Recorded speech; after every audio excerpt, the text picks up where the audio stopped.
Everybody to the Budget Committee meeting. We'll be looking at the budget priorities for year 2024. I hope everyone had good holidays if you celebrate the past remainder of the month. That being said, I will turn it over to Sean so we can hear about our budget priorities. Thanks. Thank you, Joanne. Just a quick description of the process. I mean, we had a public hearing in September, I believe, and that was hearing from the public in terms of input on what the budget priority should be. We sent a survey around prior to that hearing and actually got a lot more public input than we have in past years when it was the simple form. And so we really used that data to inform these priorities. That said, that the survey was somewhat leading in that they listed priorities from past years and then other categories that the Department of City Planning allows for us. But it did help to have kind of input to back up our priorities. One thing that I continue to resist doing and hope that I can have the board's support on this again this year is the Department of City Planning asks community boards to prioritize our budget priorities, which is redundant.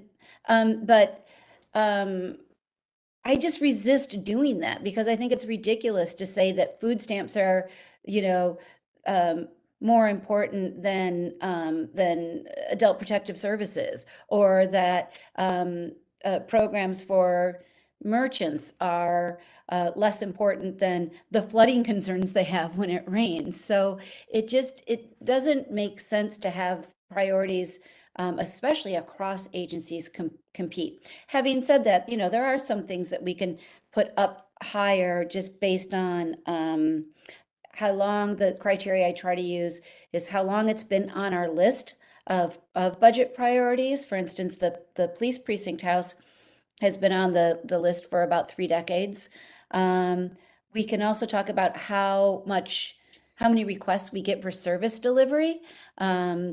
So that brings traffic calming, stop signs, traffic lights, that sort of thing into the mix.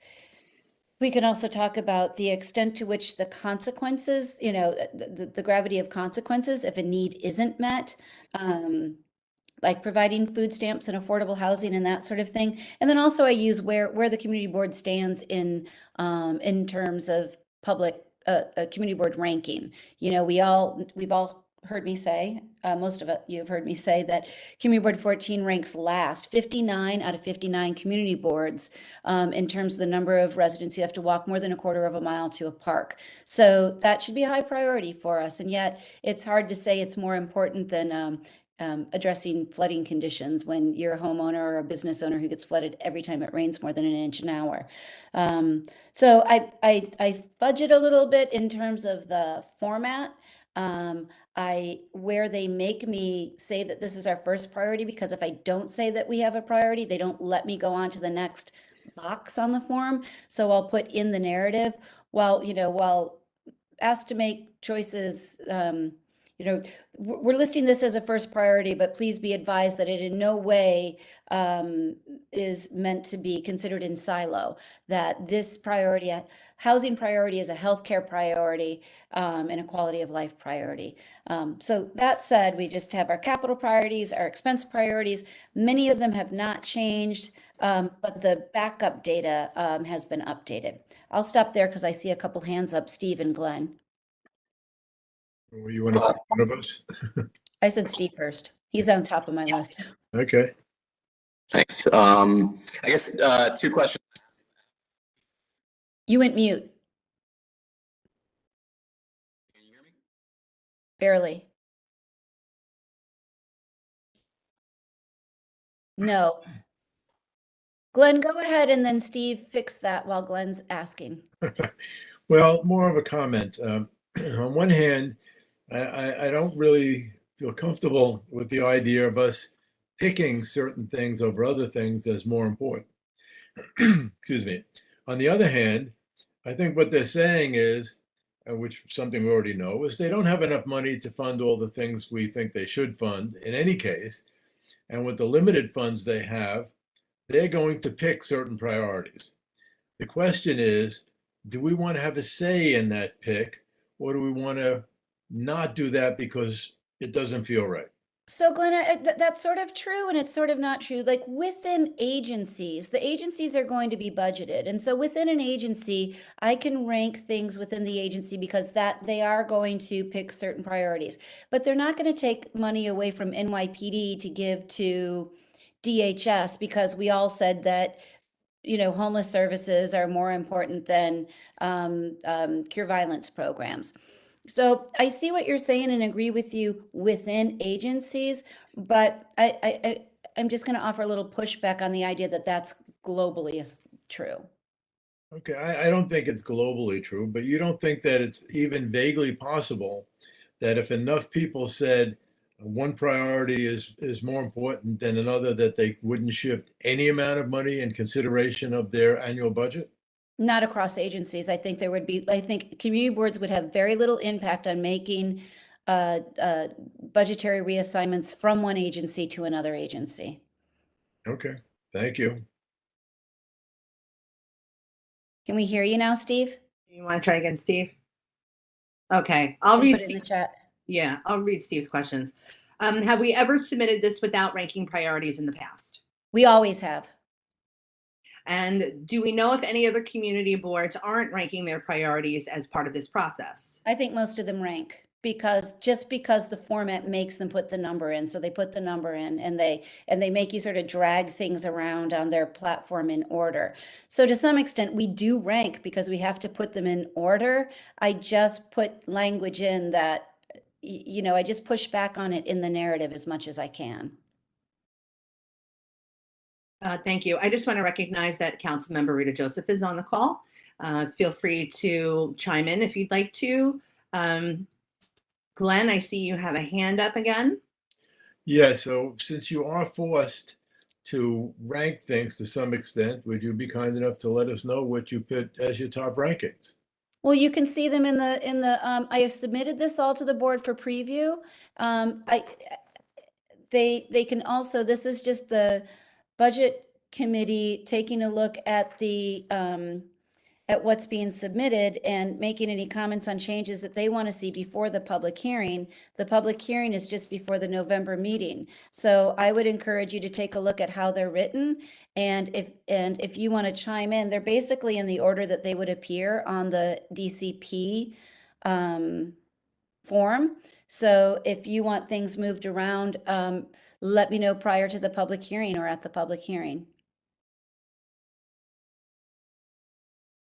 Gail Smith, you Yeah. have your hand up. Unless you weren't done, Glenn. I just wanted to say thank you. Thank you. Go ahead, Gail, thank you.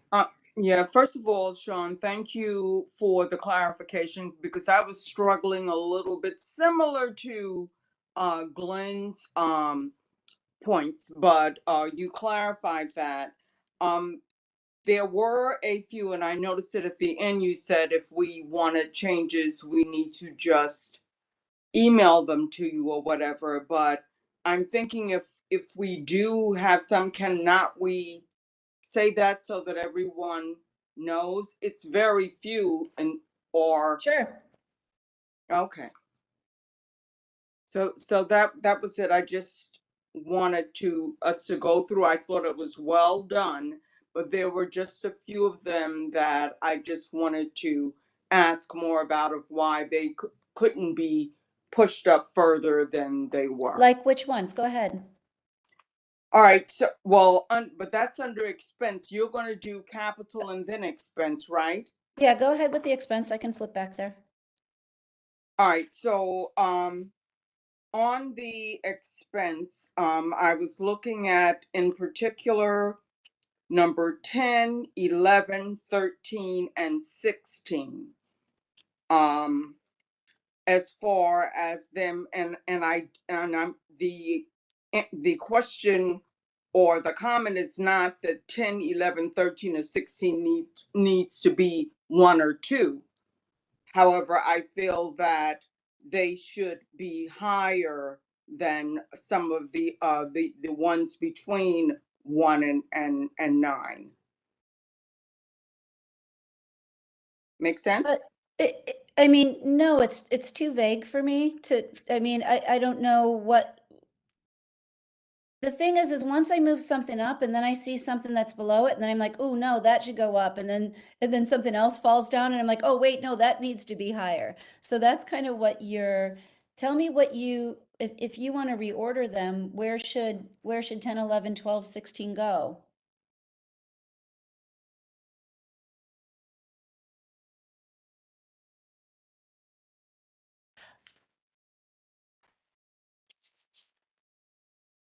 I'll tell you, let me do it this way. I mean, the providing more community board staff is something that boards have, and if board members want me to put this lower, I will, but if we don't fight for our own budgets, nobody else will. So the community board budget, baseline budget increase request has been in there for a few years, and we are the only city agency that hasn't had a significant budget increase in 25 years. The mayor's office 2 years ago grew by 40%, and we got nothing. So that one, we agreed to keep up front last year and would like to still do so. And a lot of other boards throughout New York City are doing that. It also specifies some of the unfunded mandates that we have, like to provide translation services, which we don't have funding for, or to do hybrid meetings, which we would need to pay for. I would say that the sanitation cleaning requests is we get more sanitation complaints in the office than, I don't know, Anya, would you say like more than almost everything else combined these days? Close to it. So that seems, from our experience, an urgent need. That DPR 1% of the city's budget for parks, that could move down, but I was thinking just because parks, we rank 59th in park, I kept that high. All right, so one example in number 16. I didn't number these, so could you tell me what the title is? DOH, mental health. Yeah, sure. Under that one, it has to do with the stigmatization of mental health. Now, I found that when I was reading what it was saying, it seemed to have been that it was more focused on homeless than the general population, because clearly mental health now is a very big issue for all of us. So I felt that one, for example, should be higher up, but the focus shouldn't be just geared to homelessness. I'm not reading where it's about homelessness. It says approximately 657 by psychiatric hospitalizations. Let me go back to, because I went over this today. So let me just get to it.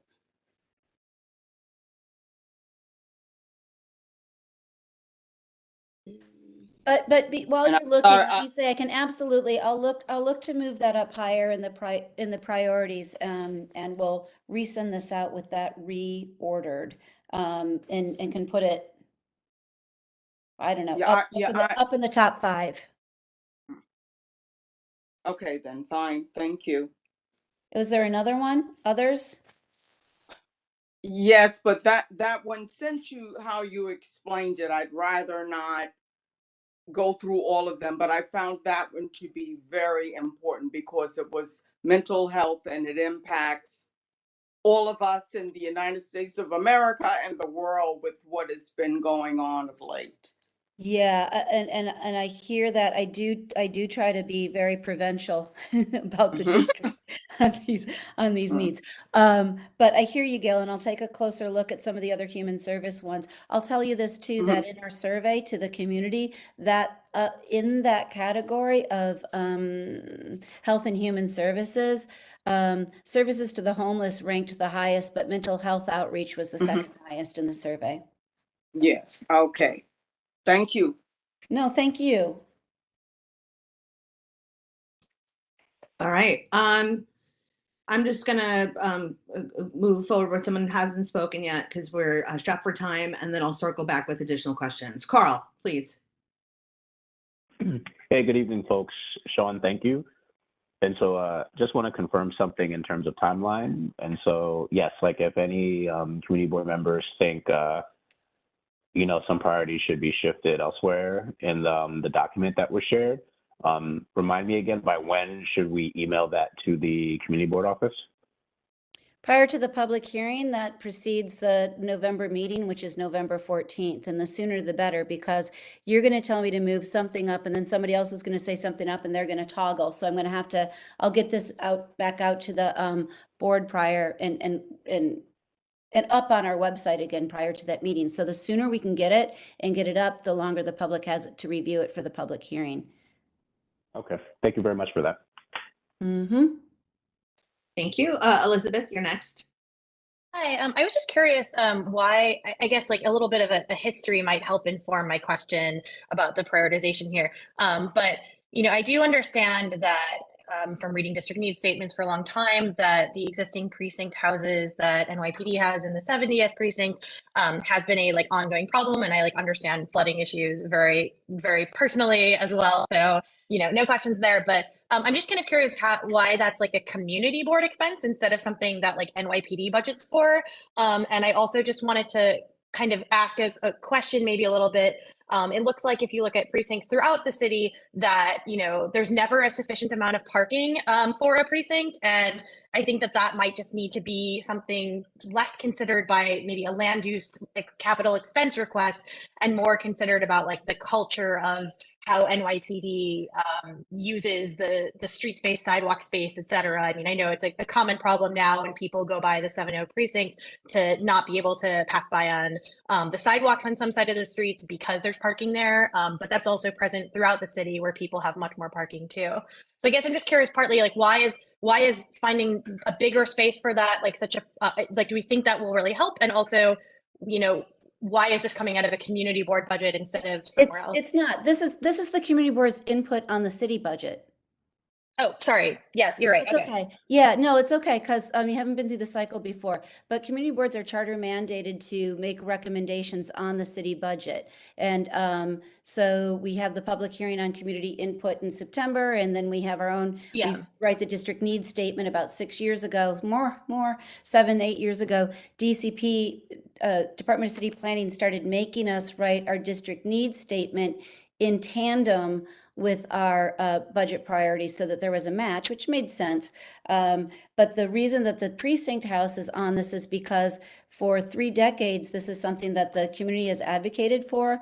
The board has advocated for it. It was supposed to have been done in the late 90s, early aughts, and the funding fell through and the property fell through.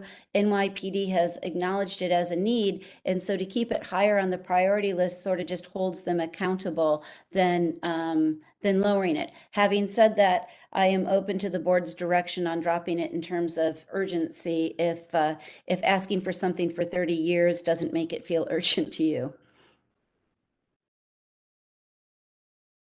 And I also just want to add that the situation on Lawrence Avenue is unique because of the ADAPT network that is there, which uses the roadway quite heavily twice a day, and then the additional schools in the vicinity. So that's why we think that the situation is unique with that precinct.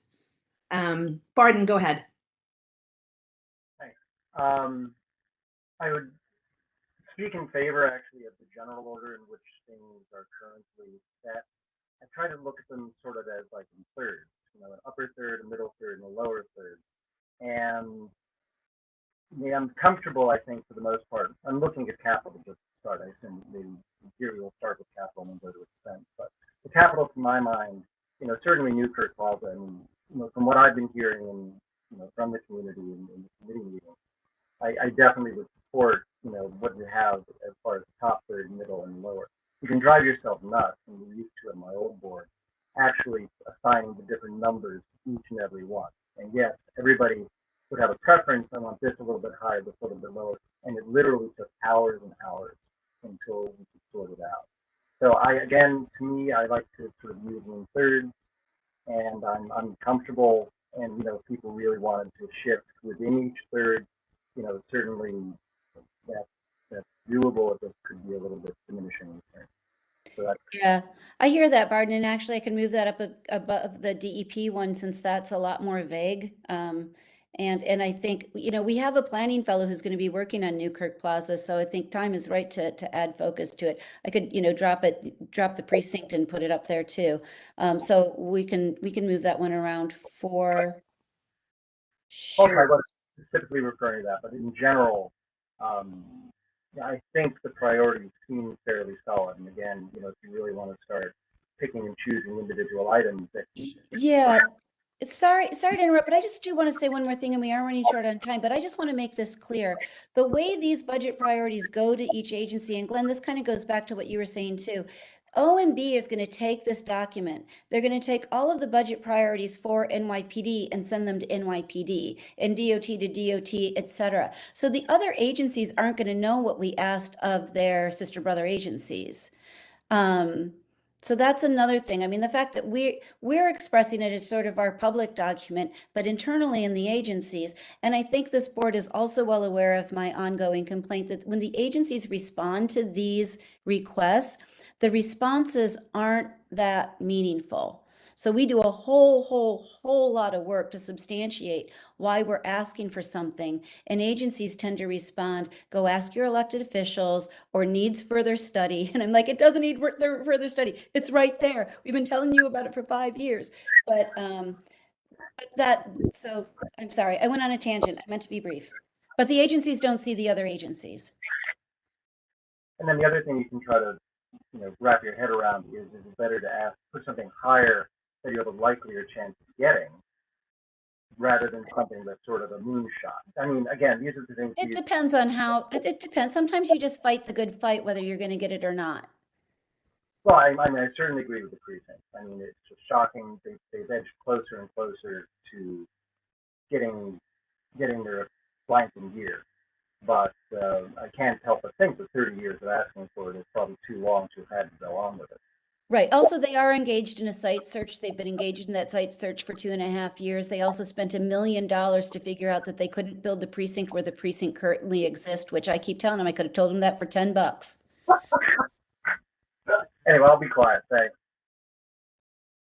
Thanks, Barton. I think we have time left for 2 questions. So Stephen and then Florencia. Thanks. Can you hear me better now? Yeah. Okay, great. I just wanted to flag the SCA requests.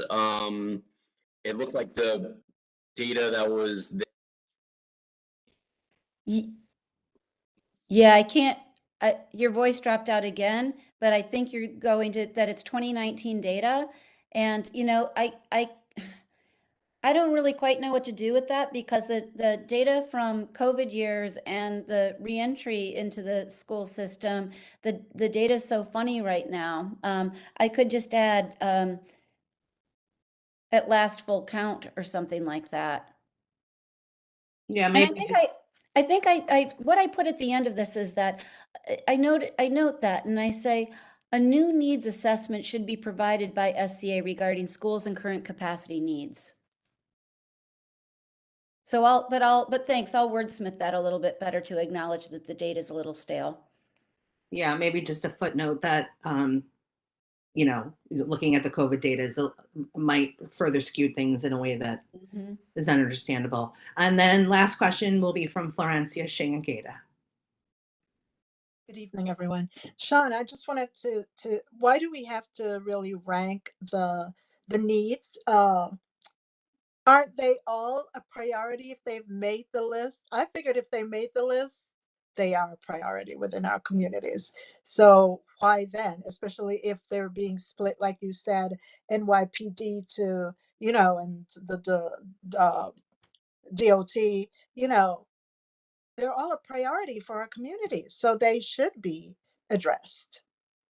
Yeah, I think the language in the district needs statement kind of says just that. It's like these are all, if you know, it wouldn't be listed here if it wasn't a need. We're not asking, nobody's asking for a pony. It's all district needs. And you know, I'll say this too. our council members get that. You know, our council members also, they wouldn't say that what these constituents want is more important than what those constituents want. So I think that the people who make the decisions in the whole budget process get that. It's just DCP loves to count, and online platforms are limited in how and they're trying to make everybody's district needs statement across the city look the same. And so that was their challenge. But we're not all the same. That's the other thing, that, you know, the whole point of community boards is that at the local level, you know, we're our own culture, own communities, and we have our own needs, and they vary from community to community. All right. Thank you. I'm Thank you. just gonna read from the chat. Just something was flagged. FYI, NYPD renovate or upgrade existing precinct house is listed twice on page 1 and 3. Not sure if that was addressed already. Cool. Thank you for bringing it to our attention. Thank you. That's a lot of cutting and pasting that I did. I missed that. Thank you. So it's 6:56 p.m. I'm going to go ahead and close this committee meeting. Again, please reach out to Sean if you have any other suggestions. Thank you so much, District Manager Sean Campbell, for all of your hard work in this document and getting it together year after year. So stick around, everybody. In 3 minutes, we will be moving into the task force meeting for the Flatbush African Burial Ground. Thanks. And Thank you, Joanne. Did you have anything else you need to say, Sean? No, just for the record, I actually love doing this thing. It drives me crazy, but I really like gathering all the fun facts about the district. Fantastic job. Thank you very much. Thank you, Gail. All right, everyone. We'll see you in less than 3 minutes. Hard work. Thanks, Sean, for all your hard work.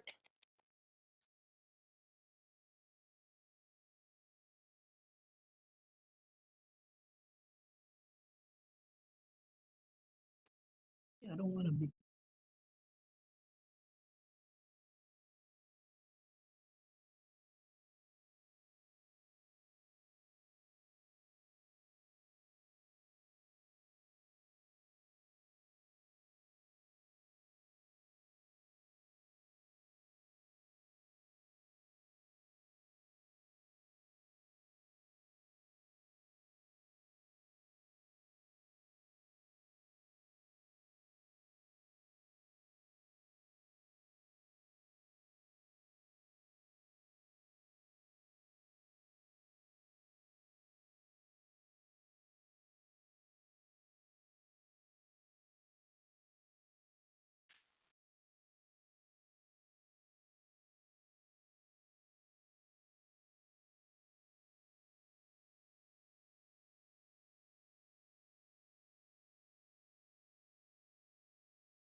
Anna, did you want to go ahead and see if your slide deck is going to share?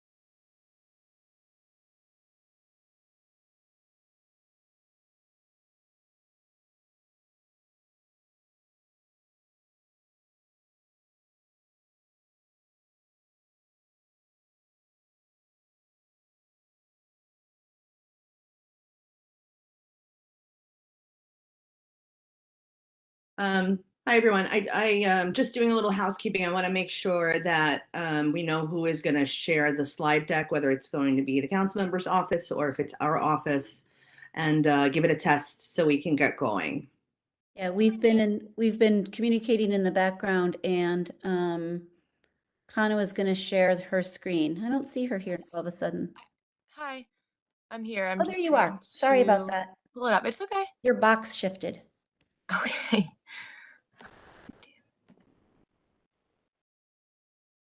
Great. Okay.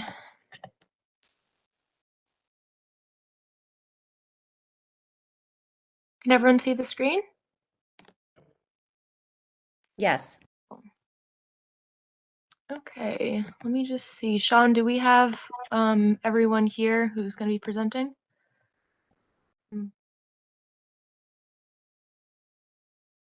Yes, we do. I mean, the presentation is going to be from, this is Dwayne, by the way. Dwayne, My Joanne. camera's on. Yeah, I'm seeing Nick from Parks and both Matt and Anastasia from the mayor's office. David's here as well. David, okay. We're looking like we can rock and roll. Just making sure I have everybody. Caroline Morris also from the Parks. And is Michelle here? Yes, I'm here. Thank Okay. you. Wonderful. Thank Good you. evening. Thank you for inviting me. Yes, thank you for coming.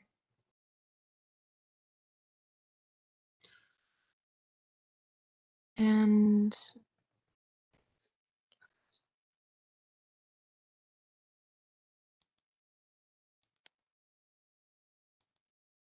Okay, I think we have everyone.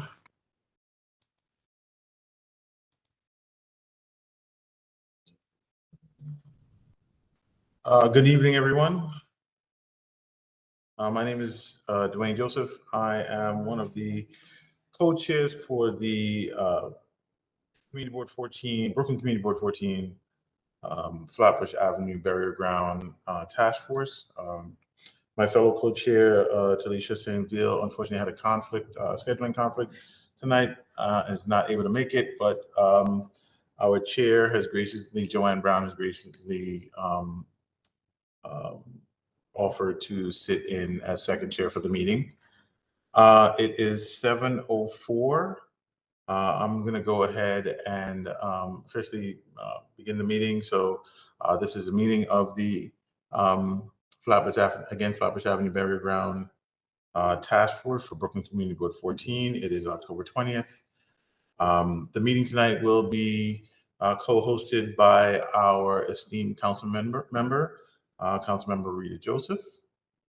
I wanted to begin by just reminding folks throughout the meeting, if you are not speaking, to please mute your phones or mute your devices.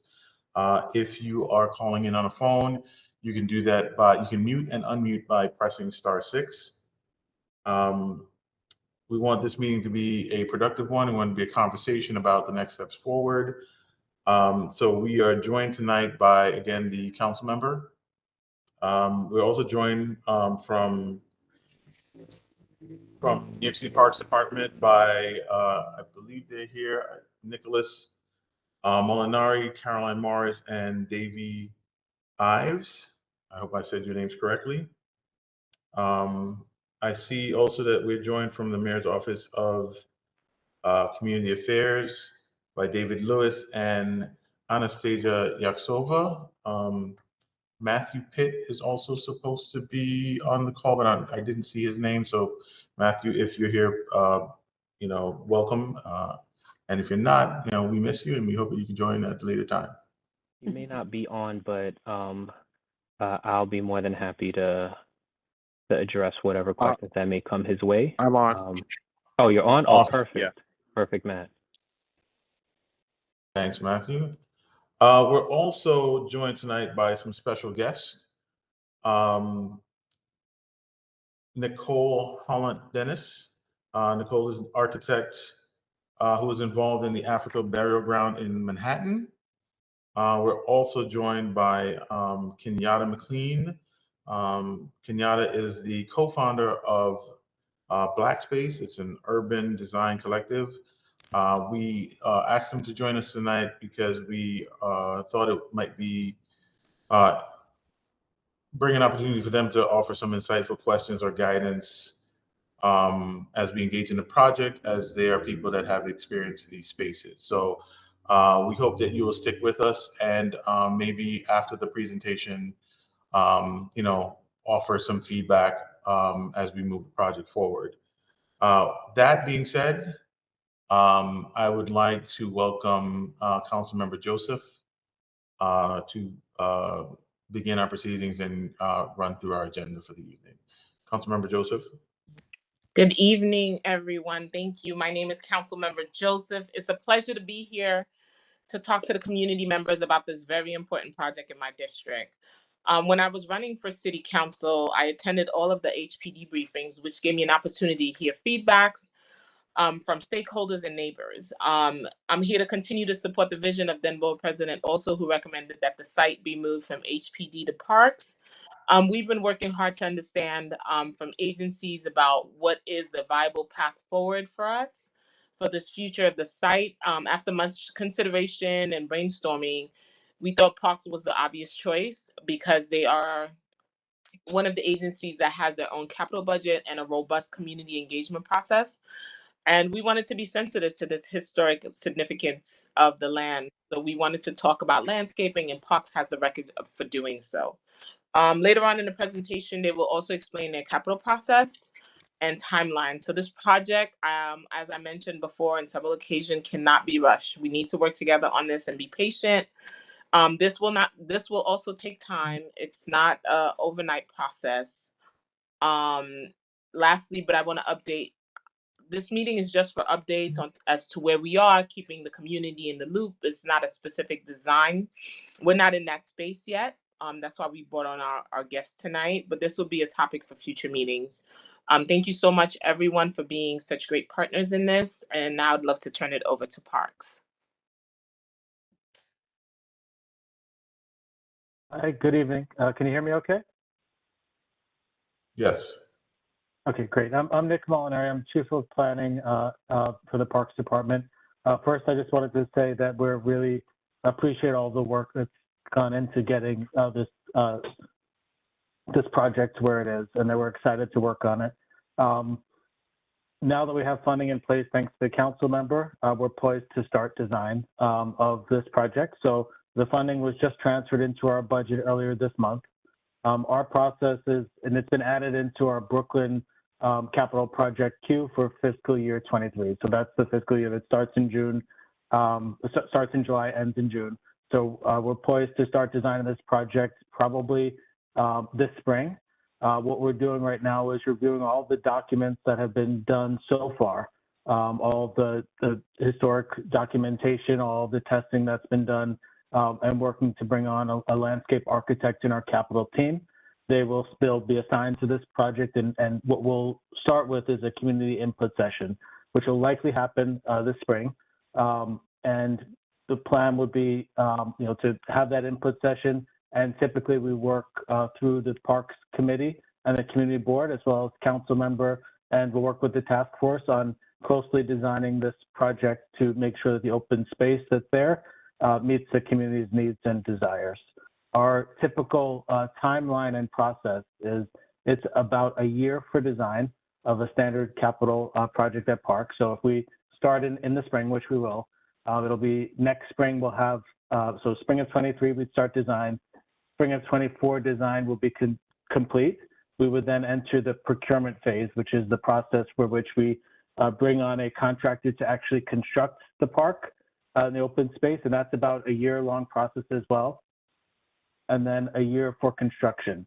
So the key milestones would be design start this spring, design completion next spring, and then construction would likely start the spring of 25, and our construction timeline is usually a year. So spring of 26, we'd envision having a ribbon cutting on the site. I also wanted to mention Michelle White's on the line as well. She's one of our capital designers. She worked on Sankofa Park in East New York. which is another site that has a historic burial ground on it that had previously been fully developed by the Parks Department with active recreation. It had basketball courts and other courts, the comfort station, other types of things on it that we came to our attention that there was a burial ground nearby, and we've changed the design of that park to reflect the historic nature of the site. So there's actually a design there that we're keeping some of the active recreation elements in one portion, but converting about half of the site to passive recreation with the landscape that's reflective of the elements that are reflective of the site's history. Very open to hearing everyone's comments and looking forward to working together as we progress this one. Thank you.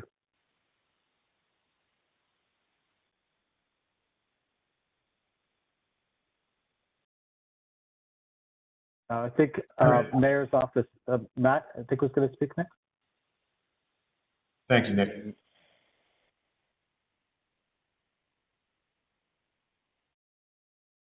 Matt, are you taking the mic or do you want me to go? Okay, I'll go. Yeah. Sorry about that, everyone. Good evening. My name is David Lewis, a Deputy Commissioner at the Mayor's Community Affairs Unit. I'm also accompanied on this WebEx with my Borough Director, Anastasia Yaskova.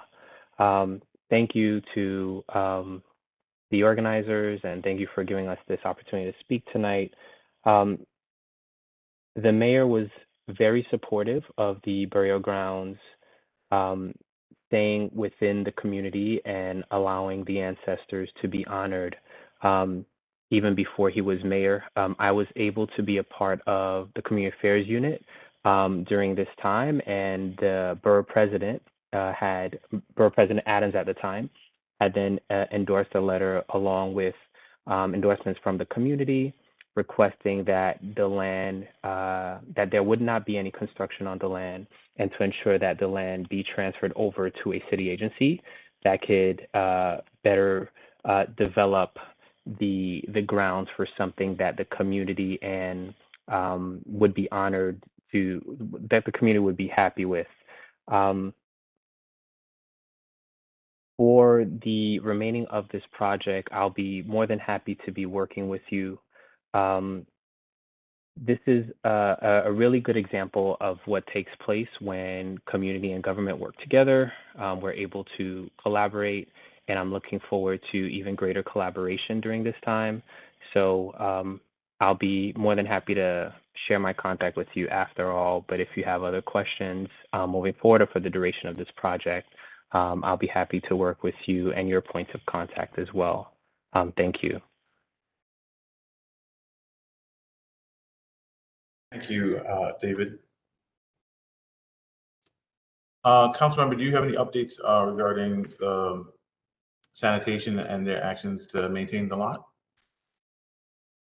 Yes, last week the lot was cleaned.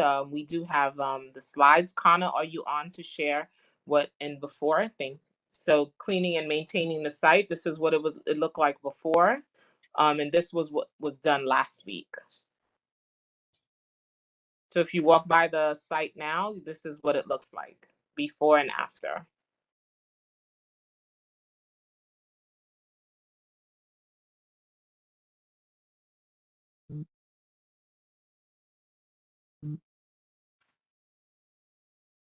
I don't like it with a little grass, a little high, but but then again, yeah, I thought with So this is what it's looking like in between all of the before and after. We got rid of the weeds, so DSNY came in and cleaned up really well.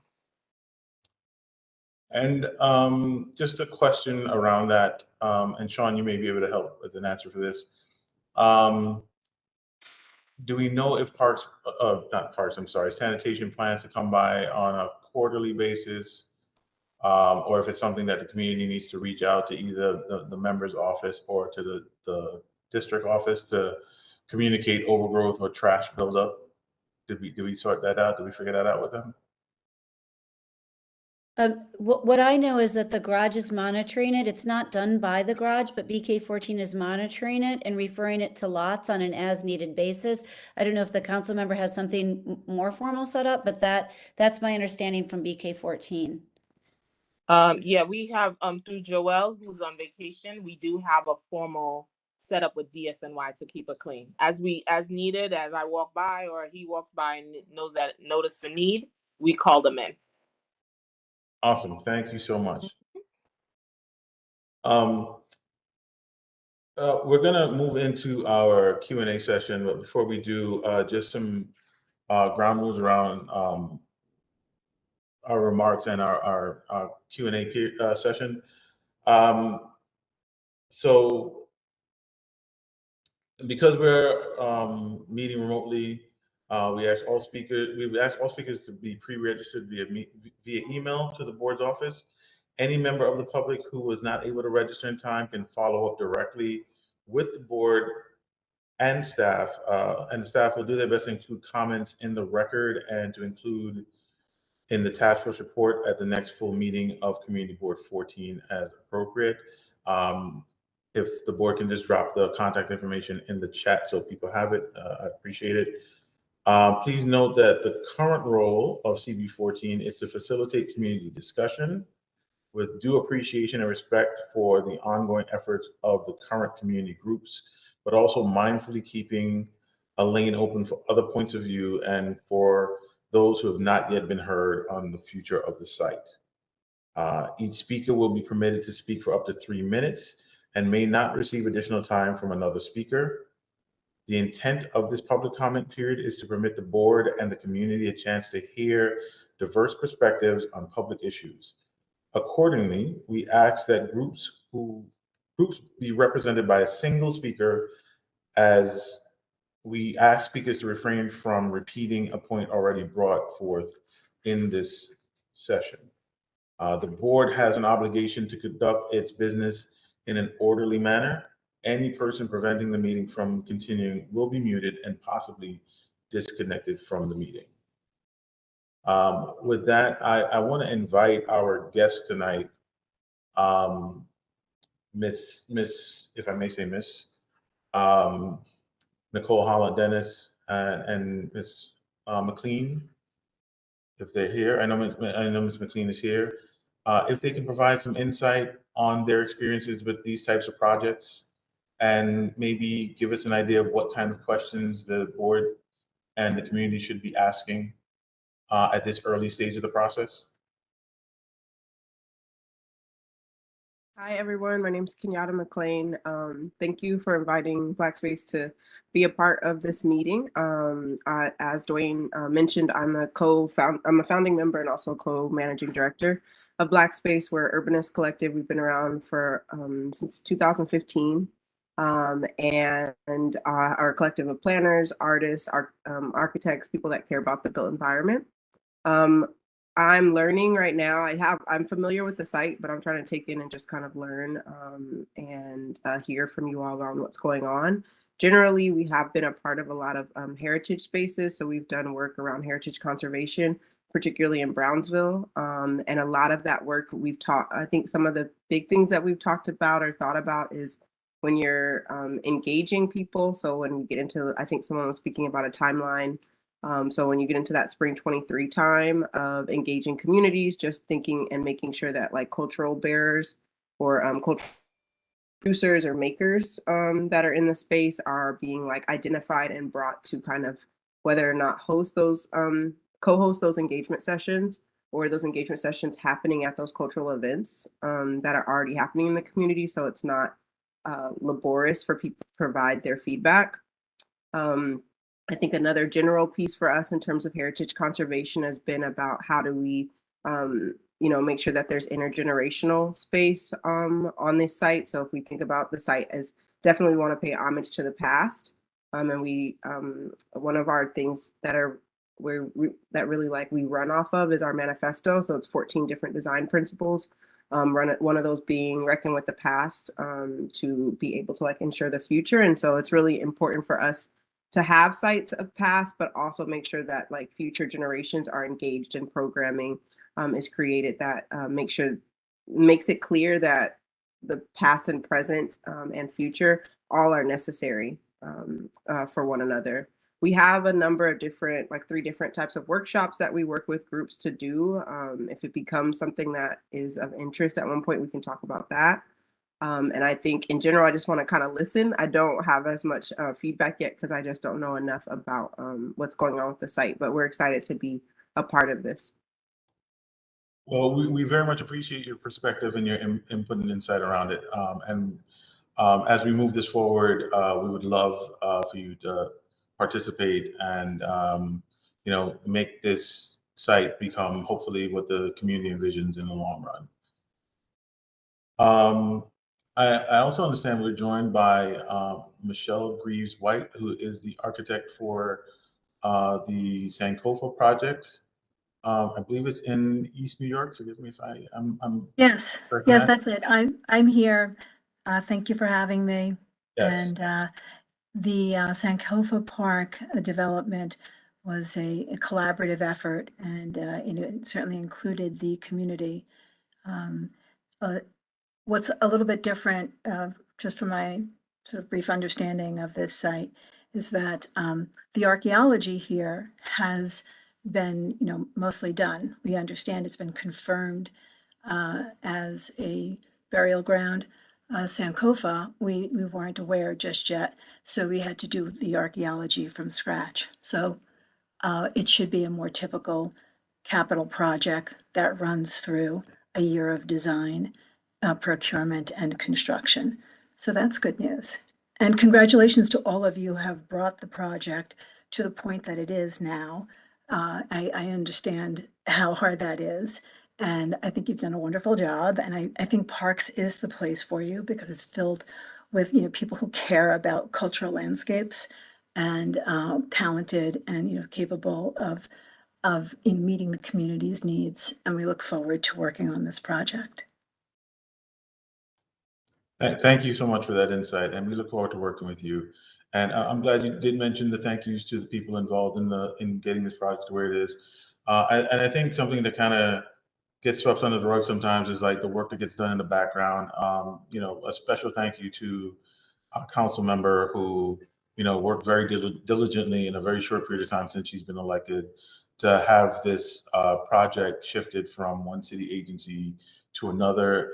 If you've been around in this process long enough, and as board members, we've learned it through our district manager, shifting something from one city agency to another when you're still trying to determine what the parameters are around whatever project you're trying to do.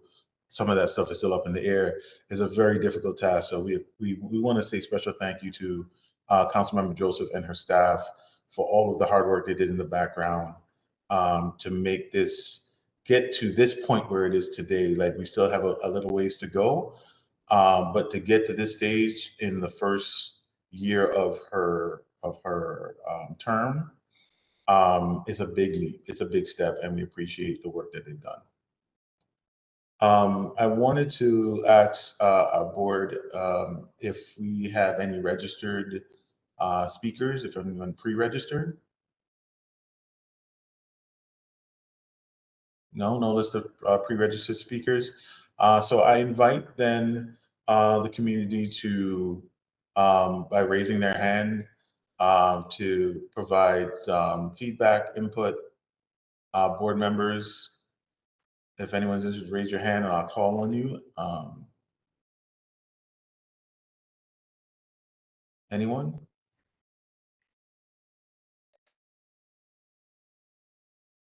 From the board, Corazon Bellianti has his hand up.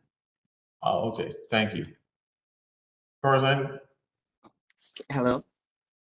Oh, I wanted to ask about the DSNY point. I know that for parks, isn't usually that they do their waste management in-house, and it's not DSNY that does the that maintenance stuff. So I was just wondering if there's going to be a timeline for when it switches from DSNY maintaining the lot to the parks department, but also that I had been working with people as well to clean the lots, and is that going to overlap, or yeah? So that was why the question that came to mind. Thank you for your question. Can somebody from Parks answer that, or maybe from the council member's office? What's going to happen as far as transition from DSNY and their independent contractor right now, and moving forward and cleaning the space or maintaining the space? Yeah, this is Nick Molinari from Park. So once the property is transferred, I think it may currently be in HPD jurisdiction now, but it'll be transferred over into Parks jurisdiction as part of the capital project, and Parks will assume maintenance responsibility over the site. We do work with sanitation to help clean sites as well, so probably be a collaborative approach. And we welcome any efforts to help keep sites clean and presentable. And also once the open space is built, I think we would really hope to have collaboration in the programming of the space, maintaining of the space, and partnering on the site. I don't know, but I actually don't know about the sanitation connection and how you guys were able to get the site clean through sanitation, because that's a little outside of my norm. Well, for us, or for me, I had been contacting the community advisor guy or whatever from DSNY, community affairs, and he helps people do cleanups and stuff in their neighborhoods. And so he was, when we would call him, and he would come out and bring people with tractors and stuff, and then he would mow.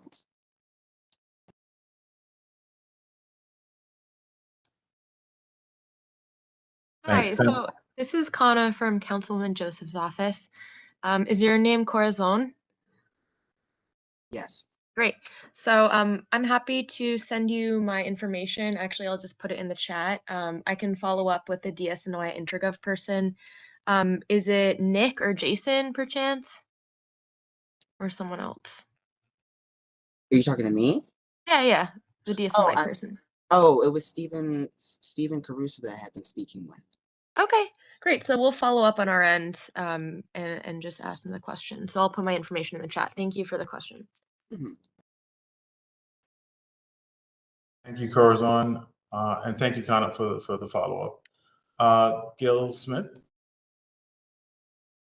Thank you, Dwayne. I would just like to also echo our thanks to Councilmember Joseph for her taking the lead on this once she was elected. But I do have a question, and it's in reference to, because it was mentioned about that we have the funding. I was just wondering, what is the total amount of funding for this?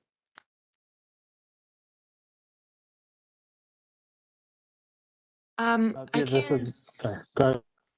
can just speak quickly on this. So when the former council member was in office, there was some of his capital money that was allocated. And when Nick was referring to the money being transferred, that was the lump sum that we moved from HPD to Parks. So then another thing he mentioned is the land would have to be transferred. So all we did was move money from one capital budget of an agency to another. And that is a crucial first step in the Parks capital planning process, because they are an agency that needs to have the capital money up front in order to start designing. Thank you, but may I ask how much was that's there now? Yeah, it's $4 million. Oh, okay. Thank you. You're welcome. Thanks for the question, Gail, and I hope that was a satisfactory answer. Absolutely. All right. There was a question put into the chat, so I want to make sure it got heard from Chantel. Will the design process involve the community for true community engagement? If so, what would that process look like? And I just want to preface that before I'm going to ask somebody from Parks to respond to that, but understanding that, according to the timeline, that process would begin probably in spring of 2023. So, there's going to be an opportunity for the community to participate. And Nick or someone from Parks, you can speak to what that's going to look like, when it's going to happen, or what part of the process, what stage of the process might happen. Sure. So you absolutely have community input into the design process. So as I mentioned, we need a capital landscape architect assigned to the project Once that person is assigned, we'll work with the community board, we'll work with the council member's office to find an evening when we can have a public visioning meeting. Right now, we're still doing our meetings remotely, but hopefully by the spring, we'll also have in-person components. That is our hope, to start having in-person visioning meetings as well. But the hope would be to have a visioning meeting. I don't know if anyone has attended a Parks visioning meeting for our capital projects, but typically it consists of description of the site, description of other sites nearby. We show precedent images of similar types of design, and then we open up to the floor to hear from people about what they would like to see as part of the design. We collect all of that feedback, and then after the meeting ends, we take that feedback back, and the designer who's assigned works on a conceptual design, which we then, once it's ready, it usually takes, Michelle may correct me, but about 3-4 months to have a conceptual design, something that the community can respond to. We then work typically through the Parks Committee of the Community Board to schedule a report back session. Well, we can work with the council member and the community board in parallel to schedule that report back session, make sure people can respond to the design, let us know if they think we're on the right track. We'll progress the design. Ultimately, it'll go through a public design commission because it's a city-owned site, and it will, the design will continue to progress. What we do at the community meetings is, as well, collect everyone's contact info and keep in touch with them and let them know as the design's progressing when the next meetings are that are happening and how people can get involved and what the touch points are. I think we're very open on this site to other approaches, but that's the typical process that we have of gaining feedback and report back structure, because it's built into sort of the city's capital process, which involves developing a design, working through the community board, working through the public design commission, tweaking the design more, and then following those steps one more time until we get to construction documents. And that's what the 1-year period is. It's from the visioning meeting until we actually have construction documents that are ready to be go out to bid to contractors. Thank you so much for that, Nick. Chantel, I hope that answered your question.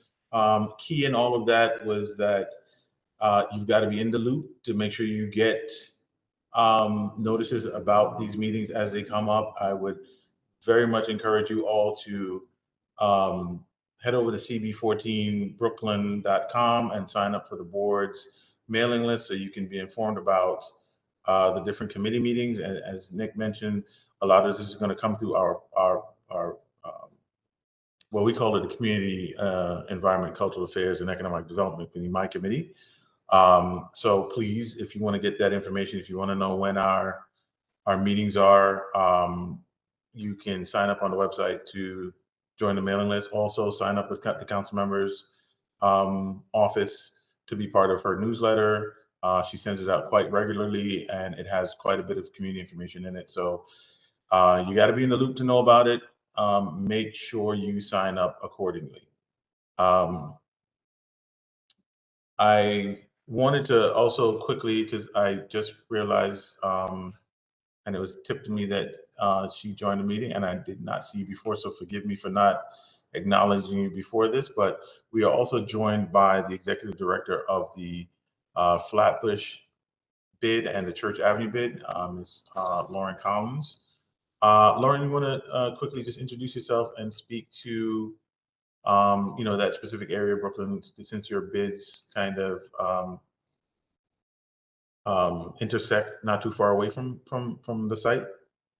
Thanks. Thank you, Dwayne. Hi, good evening. I'm Lauren Elvers Collins. As Wayne said, I'm with the Church Avenue bid and Flatbush Avenue bid. So our bid ends, the two bids end at the intersection of Church and Flatbush. So that block from Bedford to Flatbush is actually not in the bid, but we obviously are very impacted and very interested in what happens. It's a busy corridor. I've been on the task force since the beginning, so really it's been really something to see the community involvement and anything that we can do to support and also to let people know during the community process, we'd be happy to make sure. I mean, I think that all the groups on this call are covering the community with the different Instagrams and community lists, but we will be happy to amplify that message as well. So thank you. Thank you so much, Lauren. Does anyone else have a hand raised or has questions? I see Allison Martinez. Yes. Good evening, everyone from the Flatbush African Burial Ground Coalition. I just have a couple of questions in terms of, one, how will this process work in terms of the goal of getting landmark designation or registration at the city and state level for that space as a cultural heritage site, especially with the transferring? That's number one. Two, what is the hiring process for the community engagement work? We'd like to see, especially in regards to opportunities for descending community, to be able to, because of the specialness of that space and the need to have these opportunities for capacity building for other organizations, to be able to help do that work. I would recommend too that relying mainly on signing up online is not going to be very effective for this community writ large. If we're trying to broaden the base of participants, we're going to have to engage with phone and flyering and the like to increase the participation. And then lastly, what is the plan for sole source acquisition for lot 50, which is right connected to that spot? And what discussions, if any, have gone on, and where could we get involved to make sure that there are more voices at the table as this work goes on? Thanks for the question, Allison. This is Kana again from Rita's office, so I can answer a few of those, and I'll also ask for clarification. So I think my first question is, when you say you're hiring for community engagement, what do you mean exactly? So that would mean, so the work that goes to do the community engagement piece, to get community voices to the table, usually all of that gets contracted out in some way. So we want to be sure that there are equity is built into that process. I'm not sure if Parks is doing it internally or if they're doing hiring to get that work done.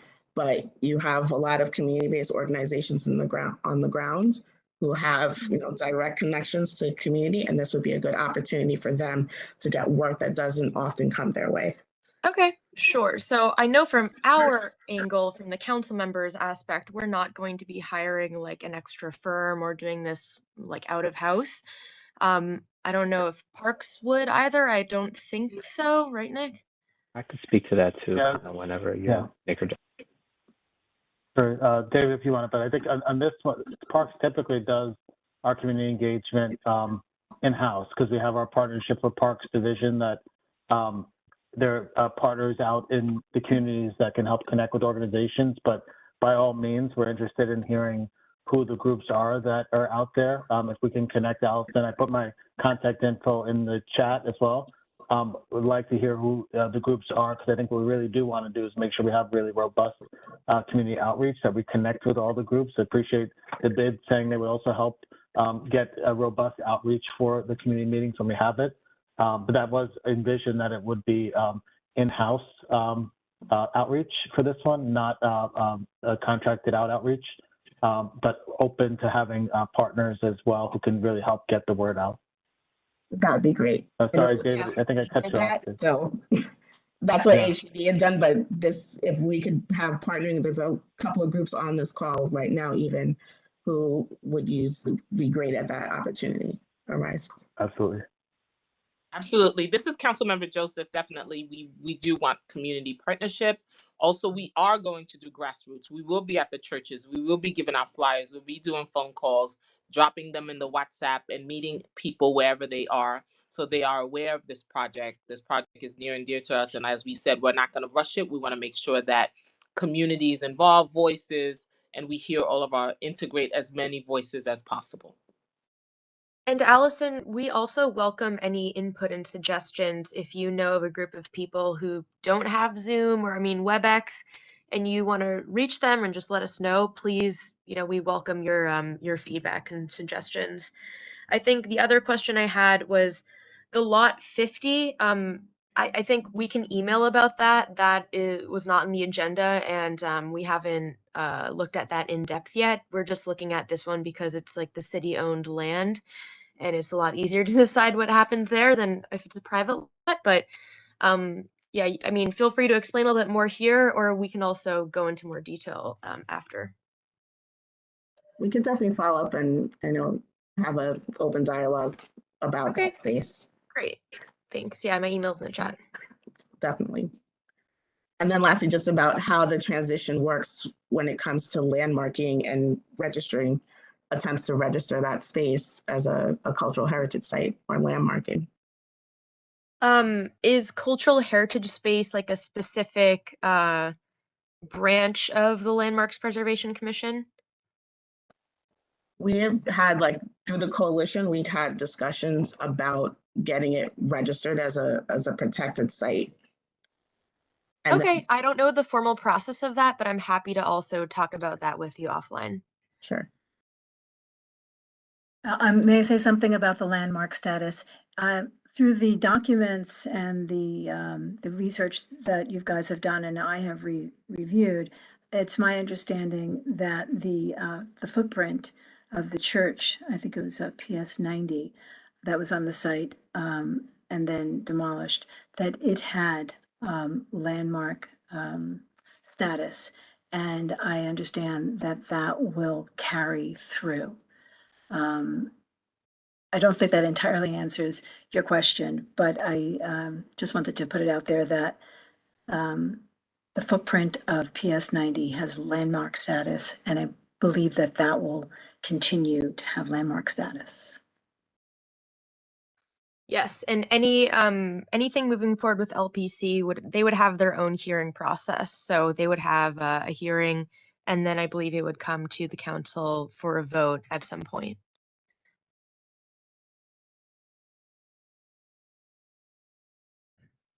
So did those responses address your questions, Allison? For now, yes, but I'll follow up. Mhm. Yes, please do. And thank you again for pointing out the fact that this still is a community that not everyone has access digitally. And we've got to hit the ground. It's something I usually say and I completely forgot about this time.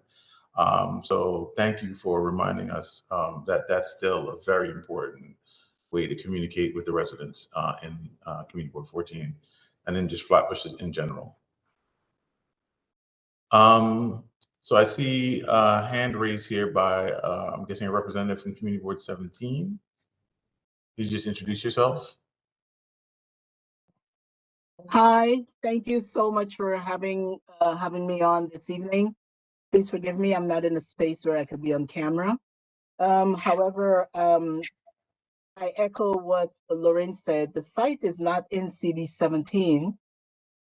However, we are interested in what happens at the site and look forward to engaging residents of our district as the process moves forward. I want to also thank my colleague, Sean Campbell, for always keeping me in the loop, and to the council member, Rita Joseph, for her leadership on this project. I was actively involved in, a lot of the work and the protests to ensure that this site really represents exactly what's there, a burial ground, an African burial ground. So thank you all, and I look forward to working with the team. And as Allison, I'm going to echo again what Allison said, community engagement is very important. So we would like to continue to be a part of this process and get more residents on the other side of the district involved. So thank you all. Thank you, Sharif. Thanks for joining us tonight.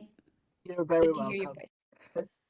And Sharif, even though you said other side of the district, you're the other side of the street. That's how close it is. That's how close we are. Actually, let's not across from pretend each like it's a other. faraway place. It's the other side of the street. And, while those invisible lines run down the middle of the street, the people are solid and they walk across those lines every day. And we want this to be just as important to the folks in CB17 that would be able to access it as it is to the folks at CB14. Could not have said it better myself, Mr. Joseph. Thank you. Appreciate Thank that. you. In unity, there is strength. Always. There you go. Thank you, Gail. I want to give a few folks that haven't had an opportunity to speak yet to speak. First, I want to go to the chat. There was a question from Laura Lemuli. What are the steps that must be taken to transfer the land, and when will this be accomplished?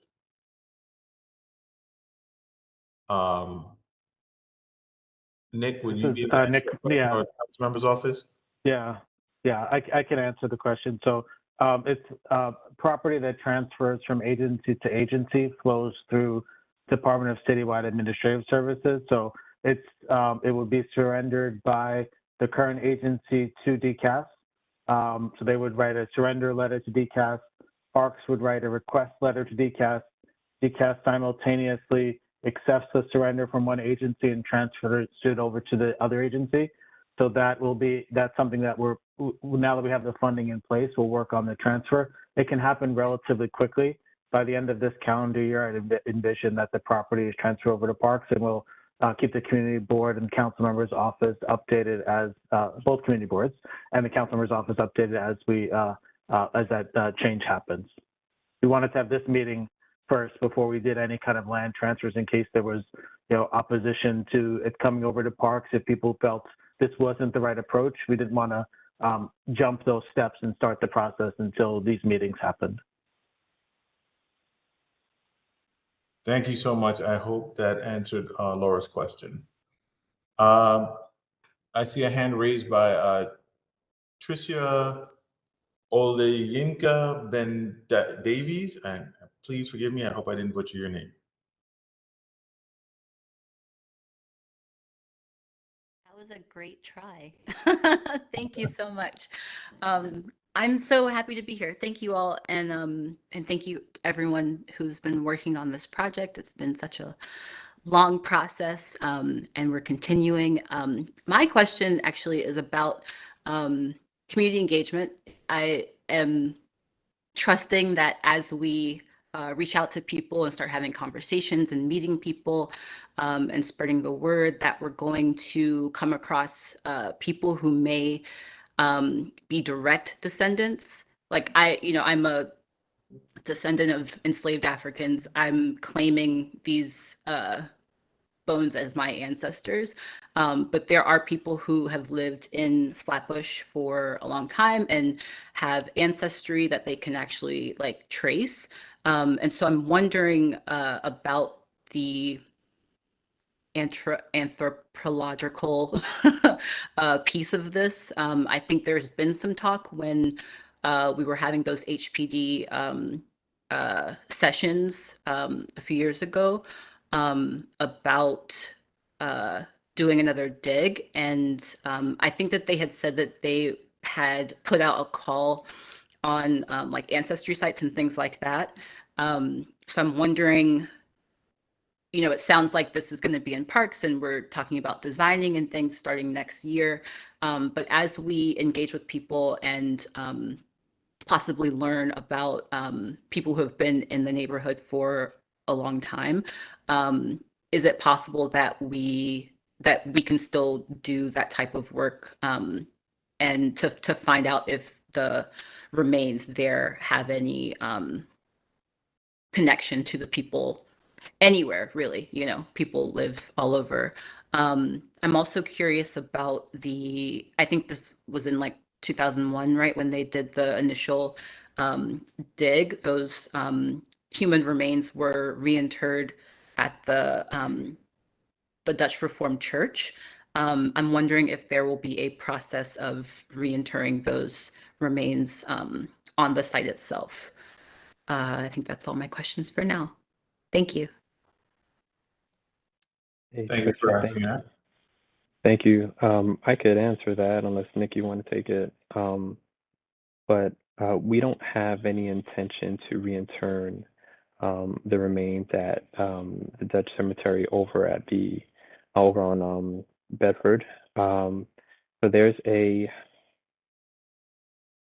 that would incur like there are different things in play there, but the short answer is no, we wouldn't be doing that. If we do, though, engage with folks that are family members of the ancestors, we'd be more than happy to have discussions with them, speak with them. But I think there was that's the first question, right? What was the second question? I can't recall it.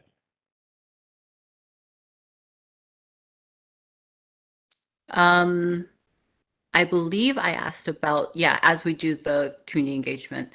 I know it's not like your intention, but if that's what the community, is starting to talk about and maybe is also a shared desire, if there would be a process for that, is my question, yeah. Hi, Yes. Trisha. Thank you so much for asking that question. We definitely want to be really sensitive, and when we do encounter a living relative, they'll be incorporated in the discussion. I think that's all a little bit up in the air right now. So, rest assured, this will be a very big part of the community engagement moving forward. Thank you. Yeah, I think my point is that like right now we don't know, like we wouldn't know if they're if people are direct descendants until we do I guess further Mm-hmm. excavating. So Yeah. just wondering if that's going to be part of this. I can So, speak a little bit. Oh, sorry. no, go ahead, Michelle. Thank you. I was going to talk about my experience at Sankofa, the burial ground in East New York, between New Lots and Livonia.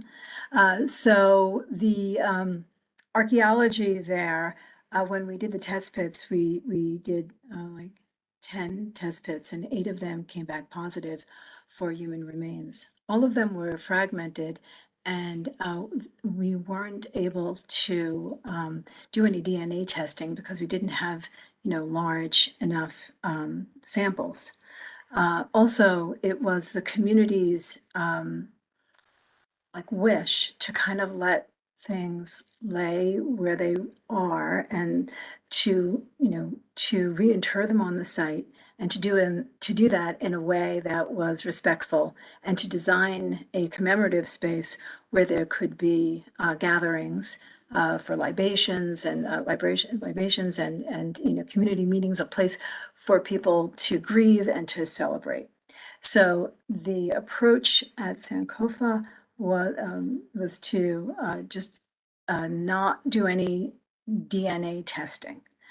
And from what I learned from the archaeology and what you need to do DNA testing is you need a considerable, sample.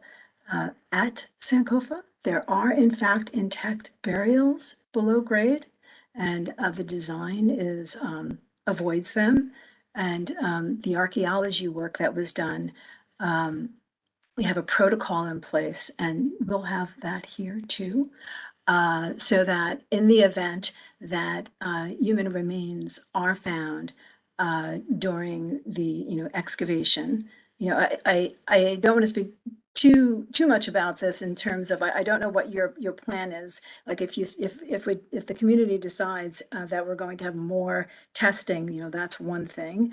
But if we're moving forward, we'll hire an archaeologist to be present during any kind of work that is going to take place there. And then it was at Sankofa, it was the community's decision not to do any further testing. So that's what happened there. And I'll just say that in order to do any DNA testing and to find like a descendant community per se, then you'd have to have a large sampling. The last thing I'll say is that the community at Sankofa, they identified as the descendant community. They said that these were their folks' remains, and so they just identified as the descendant community, and we certainly respected their wishes and did as they wished with the human remains, and that was to reinter on site.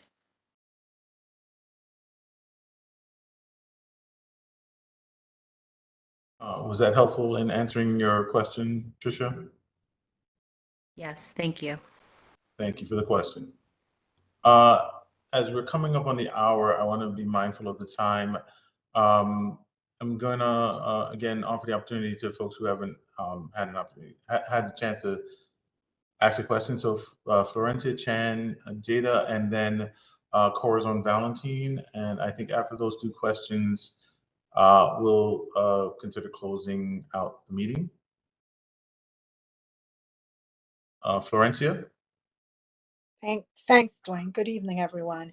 I just wanted to ask, is there a way to do like a questionnaire or a survey for like Erasmus that is on high school or and churches within the community, especially churches that have been established for like 100 or even less, as a means or ways of finding out if they're ancestors. Just We know for sure at St. Paul's with Reverend Hamlin. From what I understood, they have a lot of documents related to that lot. So that should be a conversation we engage with them, and that's a great idea to have a survey with the churches over 100 years. So they would have been around right around that time that was a burial ground. So yeah, like we said, we're taking everything into consideration. No stone will be left unturned for this project to make sure we deliver it. thank you, council member. Sean, you had a comment? You're muted. Quickly pass on Reverend Hamlin's regrets. He couldn't make it to this evening's meeting because of an event at his church. And I know that Corazon's going to say one thing, but I'm just going to slip my last comment in while I'm unmuted, which is to also thank the council member's office and Parks and the Mayor's office for moving this project to this point in the conversation. I want to just note, because we had the budget committee meeting before this, that the highest priority in our public survey was this space in the category of parks and cultural amenities. The Flatbush African Burial Grounds was a number one priority. And then the other thing I mentioned earlier was that we are also last in the city in terms of green space. So having this in the hands of parks and having it, no matter what it ends up in design through community engagement, it will be an asset in terms of green space as well. And those are two needs that we've identified both, through experience and through the community. Thank you. Thank you, Sean. And Corazon, last question. Thank you, Dwayne. I just wanted to find out who is involved with the process of picking the landscape architect for the site. Will it be us like voting on it, or is it a whole community engagement thing, or is Yeah, this is Nick from Parks. So this is what we're envisioning doing this in-house. So we wouldn't bring on an outside firm. It would be Parks Department employee, like Michelle did the design at Sankofa. It would be one of our Parks Capital team that would do it from our Brooklyn team. So we're not envisioning going outside. We do, like, this is a project that we have really, really skilled landscape architects within our agency that we would look to use our landscape architects in-house to do the design, but they'd be working very closely with the community.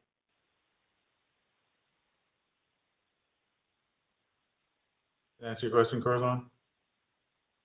Yes, thank you. Hello, everyone. Can you hear me? Nadine, can you, I'm sorry, if you have an additional question, yes. We'd ask that you share it with the community board directly. As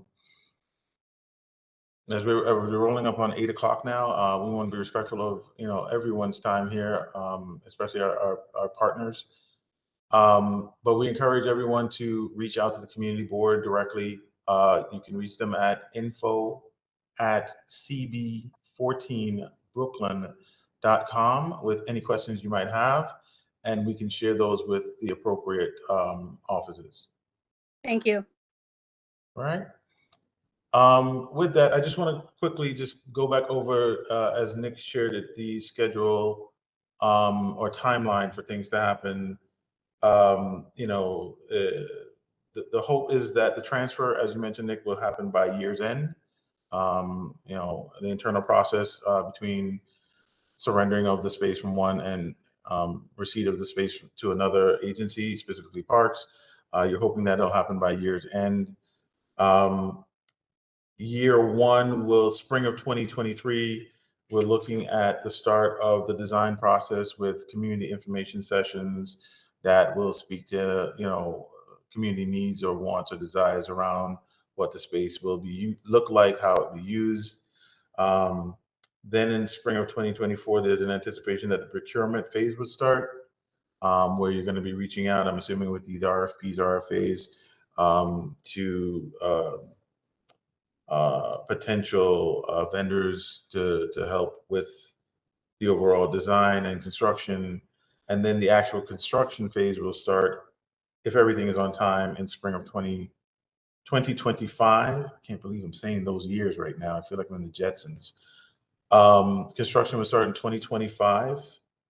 And if everything goes smoothly, and I'm knocking on the little piece of wood I got in my office here, we will have a ribbon cutting in 2026. Am I correct in that, Nick? Yes, that's our current projected timeline. All right, so we have that timeline. I think the biggest and most important part of this, is going to be that first year.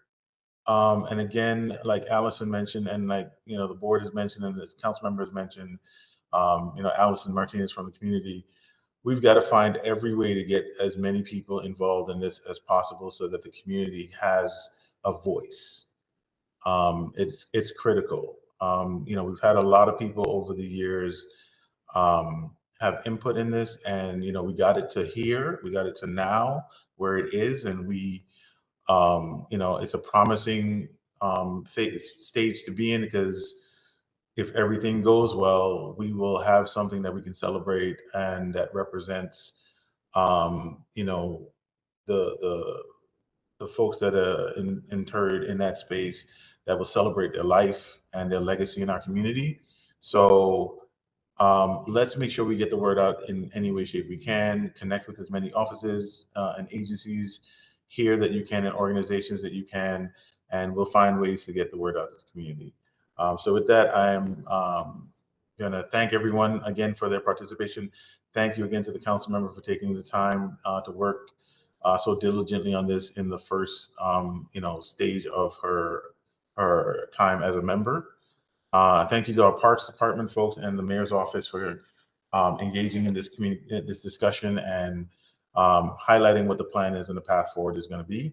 And to my board members, fellow board members, thank you all for your patience and support of this task force.